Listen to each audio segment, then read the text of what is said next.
Welcome back to The Redeemed Mess. I'm Kathy, and on this podcast, I talk about the messiness of life and how Jesus, in his grace and mercy, redeems every part of it. Whether you're walking through hard seasons, searching for hope, or just need a gentle reminder of God's faithfulness, you're in the right place. Let's dive into today's episode. Today, I want to talk about something that doesn't get the attention it deserves. Gossip. Gossip isn't always loud. Sometimes it's a quiet assumption, a whispered perception, or a story that gets passed around and becomes someone's reputation, even if it's completely false. I want to share a personal story that still stings. Back in 2012, I was going through an incredibly dark time. I had a nervous breakdown and was struggling with anxiety, and my doctor had prescribed sleep medication to help me get some rest. I didn't love taking it, but it was the only way I could sleep. One night, shortly after I had taken the sleep med, my phone rang. It was my dad. He told me he thought he was having a heart attack. I told him to hang up and call 911. And my husband and I rushed to the hospital to be with him. By the time we got there, the medication had fully kicked in, and I looked off. I probably looked like I was drunk.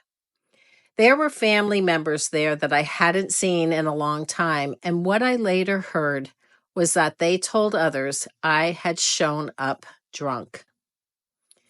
The truth? I don't drink. Not that I never have, but it's been many, many years. It's just something that doesn't serve me anymore. And what hurt the most was not just that the story was false, but that it was believed and shared. I had no chance to explain, and I had no idea how many people heard it or what they now think of me. What's worse is that someone told me the story that had been going around, and I formed an opinion about who had spread it. But what if that person wasn't even telling me the truth? The whole thing becomes a web of assumptions, half-truths, and pain. Gossip is damaging. It can ruin reputations, break trust, and cause heartache. And the truth is, I've fallen into it too. We all have, but now I'm very mindful when someone starts telling me something about somebody else.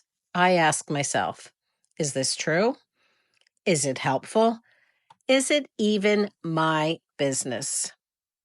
We see it all the time in the media, catchy headlines that draw us in, often based on partial truths.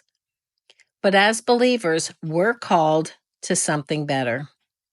We can choose to make it stop with us. We can stop the gossip, stop the rumors, stop spreading stories we don't fully know. And if you have been the target of gossip, like I was, don't let it harden your heart. Let it deepen your compassion for others instead of creating bitterness. Because pain can either make us harsh or make us kind. Let's be the people who protect others' reputation, whether they're in the room or not. As always, take what you need, leave the rest, be blessed.